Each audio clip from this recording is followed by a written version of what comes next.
Hello guys, good morning, જય શ્રી કૃષ્ણ અને જય માતાજી. મસ્ત સવાર પડી ગઈ છે અને નવા બ્લોગમાં આપણું સ્વાગત છે.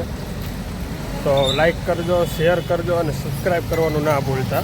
બધા મિત્રોને ગુડ મોર્નિંગ.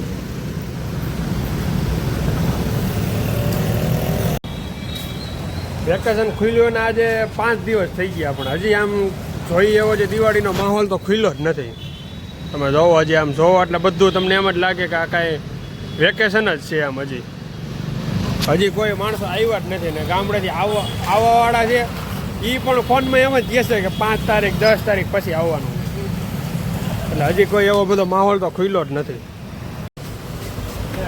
અમારા આ ભાઈ છે ને બધાની મજાક મસ્તી બહુ કરે સમજ્યા. પછી વિજયભાઈ આવી છે ને એટલે એનો વારો લે. અમારા આ ભાઈ છે ને મજાક મસ્તી કરવામાં બહુ એક્સપર્ટ છે. શું કેવું અશ્વિન કાકા તમારું? કરે છે ને બહુ મજાક મસ્તી બધાયની.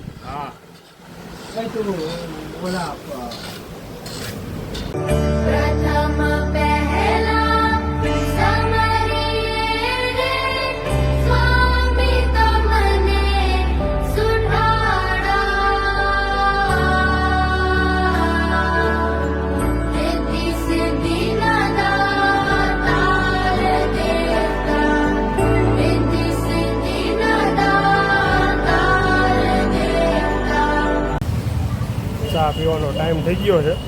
હવે ચા પી આવી એટલે થોડીક આમ એનર્જી મળી જાય શરીરમાં. ચા તો પીવો જ પડે, ટાઈમ થાય ને એટલે. કામ તો બધું ઓલમોસ્ટ પતી ગયું અને સાવ ફ્રી હતો તો વિચાર આવ્યો કે હમણાં આપણા 2 ભાઈઓના લગ્ન છે તો કંઈક જોઉં યુટ્યુબમાં કે કંઈક નવું હોય તો લગ્નનું. તો એક રીલ્સ આવી ગઈ તો હું તમને બતાવું એ રીલ્સ.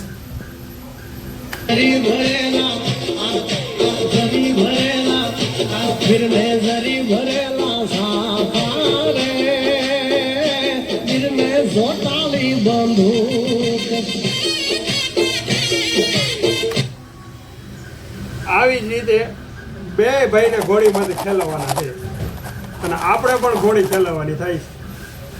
એટલે આ રીલ્સ જોતા યાદ આવી ગયું કે આ વસ્તુ તો કરવાની થાય જ છે આપણે મેરેજમાં, એ પાકું છે. ભાઈના લગ્ન હોય ને ડિસ્કો ન કરી એવું તો બને જ નહીં. એટલે આપણે આવો ડિસ્કો કરવાનો છે.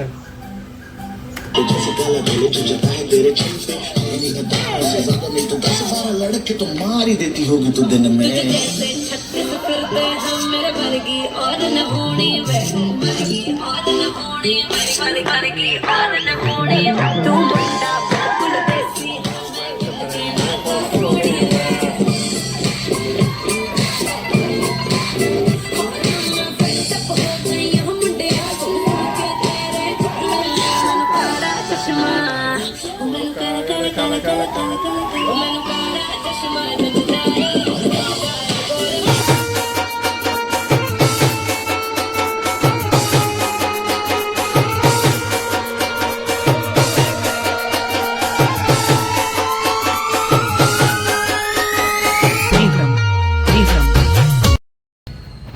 આપણે મસ્ત જમીને મિત્રો જોડે બેસવા માટે આવી ગયા છે અને બધા મિત્રો આવે છે તો થોડીક વાર હસી મજાક કરીએ ને બધા મિત્રો જોડે બેસીએ.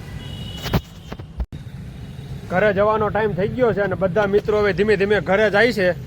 તો આપણે પણ હવે ઘરે જઈએ અને વ્લોગમાં બન્યા રહેજો અને કાલે મળીએ એક નવા વ્લોગમાં. જય શ્રી કૃષ્ણ અને જય માતાજી.